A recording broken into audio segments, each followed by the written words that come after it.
A few months ago, I saw a TikTok of a young woman walking down the street. She looked at the camera and said, "There's literally nothing anyone can ever do to make me question my worth because I am literally my dream girl. I wake up every single day and I'm like, this is exactly who I want to be." On the surface, that sounded confident and looked powerful on camera. But if your worth only feels solid once you've become your dream self, that isn't self-worth. That's extra pressure you probably don't need. Underneath, the comments were full of people feeling behind or jealous because they weren't there yet, begging her to teach them how to get there. They didn't believe they were their dream girl yet, and that this failure was causing their lack of confidence. And I thought, this kind of messaging only exacerbates perfectionistic tendencies. It makes you more insecure, not less. So in this video, I want to unpack the hidden rules inside that dream girl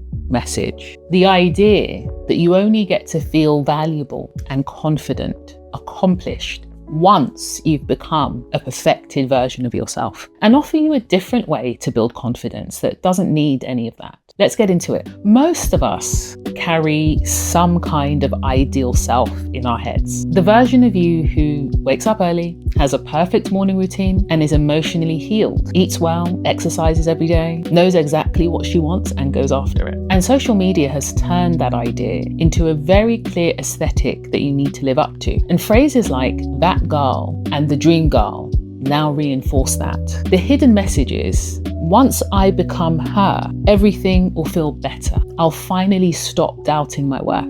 That's why the TikTok resonated. It sounded like the end point of a journey we're all told to be on. The problem is that life doesn't work like that. You will never reach a version of you that has no insecurities, no vulnerabilities, and no blind spots whatsoever. And when you believe there is a final version of you that will unlock happiness and worth, you fall into something called magical thinking, which tells you, once I'm perfect enough, once I am my dream woman, I'll finally be happy and safe. That belief quietly sits in the background of so much personal growth content today. And if you're already wired for high standards, it can harm you. Because if you have perfectionistic traits, you may already have thoughts like, once I've attained the ideal body, the ideal career or salary, then I'll be happy. Then I'll be confident and safe. This idea that perfection guarantees happiness is a mirage. It's an illusion, because real joy comes from engaging with an imperfect life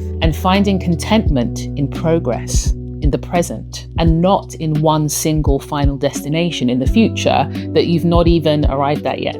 Like I said, this messaging of happiness lives in becoming your dream woman is not helpful for anyone, but especially perfectionists or overachievers, because you probably already feel safest when you're performing at a very high level. You might only feel calm when your inbox, your body, your home, and relationships are under control. You beat yourself up for small mistakes or feel uncomfortable being seen as in progress or not fully ready. Now add in that constant drip feed of people online saying, I am my dream woman, I am that girl, I wake up as exactly who I want to be every day. Your brain doesn't just hear, she's confident. Your brain quietly hears, that's where I should be by now. If I was doing personal growth properly, I'd feel like that too. Suddenly, it's not just I'm behind on my goals, it becomes I'm behind on becoming the person I'm supposed to be. Now that's a much heavier feeling. For some of you, there's another layer. Like one of the people who commented said, I'm so jealous watching this with ADHD paralysis right now, which made me really sad because now it was creating comparison. And when you believe your worth and happiness are tied to catching up with that ideal self, perfectionism goes into overdrive. You start thinking in extremes like, if I can't be that, what's the point? If I can't do all of it, I won't start at all. Until I get there, I don't really deserve rest. If you're listening thinking, yes, this is me, I'd love to stay connected beyond YouTube. If you want regular, grounded support on how to aim high without burning out or losing yourself, join my private newsletter, Excellence and Ease. That's where I share tools and reflections that I can't always fit into a video. The link is in the description below. And I'm also curious, let me know in the comments, where do you feel the most pressure to be your ideal self before you can experience peace, contentment, or happiness? Is it in work, your relationships, or how you look? Underneath all of this is a very specific belief about what will finally make you feel safe in yourself.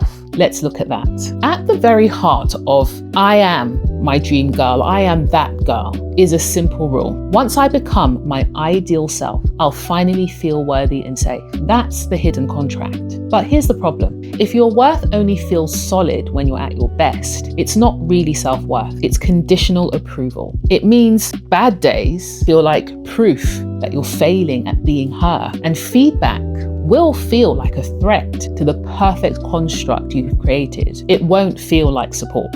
When I commented on that TikTok video, this is what I wrote in essence. This is much better than disliking yourself. I'd add one thing though. True self-worth involves being able to hold both your strengths and your weaknesses, your unique qualities and your limitations together, and love and value yourself anyway. If you have to be a perfect dream to feel worthy, it kind of defeats the point. Real self-worth is not I'm valuable because I've upgraded myself into a perfect dream-like version of me. Real self-worth is I'm valuable while I'm still in process. I'm valuable when I get it right and when I don't. And because I know that, I'm safe enough to keep learning and keep growing. I really value Tasha Eurich's research on self-awareness. She found that about 95% of people think they're self-aware, but only 10 to 15% actually are. That is a huge gap between perception and reality.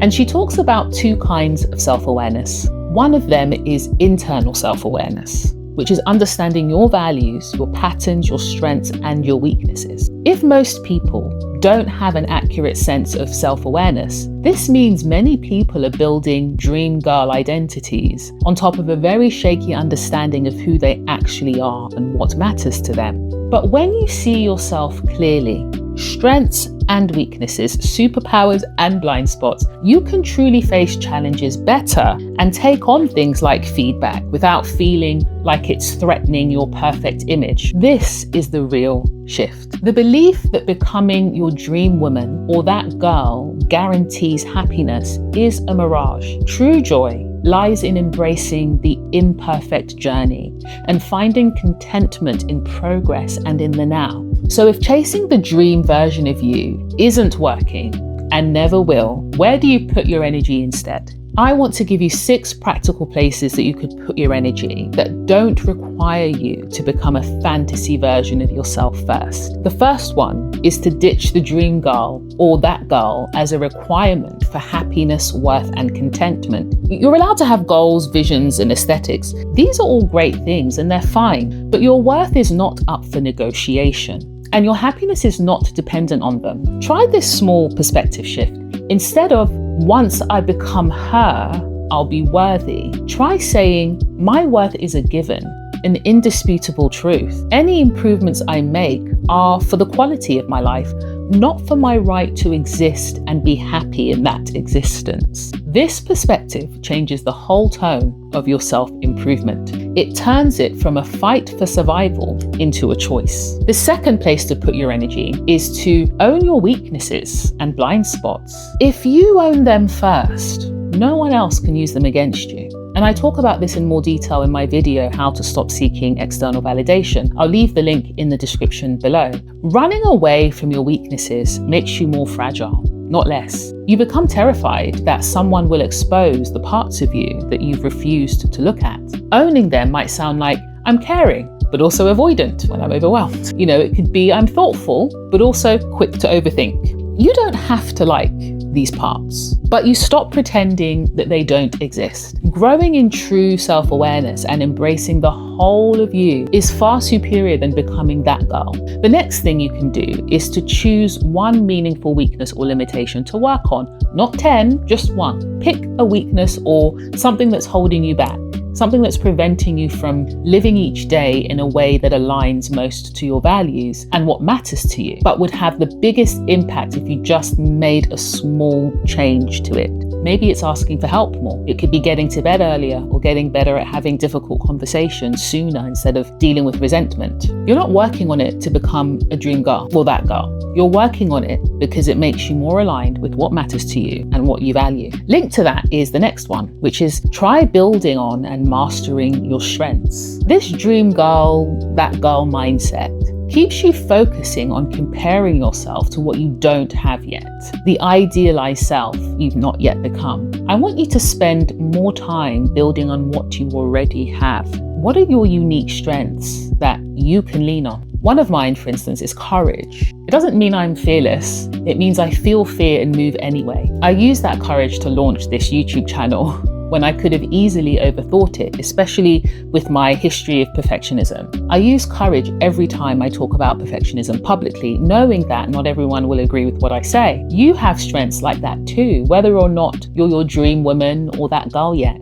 Name them, use them to propel you forward, use them to override your challenges and your weaknesses, and let them be part of how you see yourself. Continuing to build on the concept of using your strengths, another focus you can have instead of becoming that dream girl is to focus on using your unique perspective, wisdom, and experiences. You see, you don't just have strengths and weaknesses, you also have a unique perspective, a particular way you see the world because of where you've been and what you've survived or what you care about. From that perspective comes unique wisdom and a unique contribution. Maybe you see patterns at work that others miss. Maybe you're the friend who knows how to throw a good party and bring everyone together, or you're someone who sees details that other people don't see. The truth is, no one else has your exact mix of strengths, personality, lived experience, or perspective. That's what makes you irreplaceable, not being your dream woman or that girl. Finally, another thing is to steer all of this towards values and purpose. Aim this at something bigger than becoming the aesthetic of the internet's dream woman. Ask, what actually matters to me? How do I want to live now? So that when I am old and grey, I can say I never let fear of other people's opinions hold me back, or not being the perfect version of myself hold me back. What do I want to contribute? And what strengths do I have and want to use? When you live in a way that honors your values and uses your strengths while being honest about your weaknesses, confidence stops being about looking perfect. It becomes about alignment, about authenticity, and liking who you are while you're still learning. That's a very different energy to I am my dream girl. It's quieter, but it's much harder to threaten. If there's one thing I'd love you to take from this, it's this. 2026 does not need to be the year you finally become your dream woman. Take the pressure off. Instead of asking, how do I become her? Ask, who am I today? Remember, research tells us that 85% of people don't know and they're not clear on that.